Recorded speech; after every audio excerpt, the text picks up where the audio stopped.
ஆண்டவர் கொடுக்க மாட்டேன்னு சொல்ற தேவையில்லை. திருப்பி சொல்றேன், ஆண்டவர் கொடுக்க மாட்டேன்னு சொல்ற தேவையில்லை. என்ன நீடோ அதை கொடுக்கிற தேவன் இல்லையா? நமக்கு ஒரு காலத்துல பிள்ளையா இருக்கும்போது ஒரு பாட்டில்ல பால் இருந்தா போதும் கொடுத்தாரு. கொஞ்சம் வயசாகும் போது ஒரு கிண்ண சாப்பாடு தேவைப்பட்டுச்சு கொடுத்தாரு. கொஞ்சம் வளர்ந்து 15-20 வயசு ஆகும் போது ஒரு தட்டு சாப்பாடு தேவைப்பட்டுச்சு கொடுத்தாரு.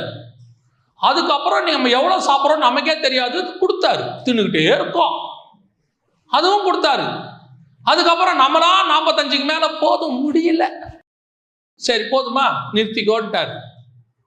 அந்தந்த ஏஜ்ல எது தேவைங்கிறத கொடுத்தாரு. ஆமா தானே? தேவை என்னவோ அதை தருகிற தேவன். இன்னைக்கு ஒரு கூட்டம் கடைசி காலத்துல என்ன செய்யுது? இது வேணும் அது வேணும். அந்த செழிப்பின் உபதேசம் வந்த பிறகு, இந்த ப்ராஸ்பரிட்டி டாக்டரின் வந்த பிறகு தேவ ஜனங்களோடு கூட ஆண்டவரை பத்தி அறிகிற அறிவு போயிருச்சு.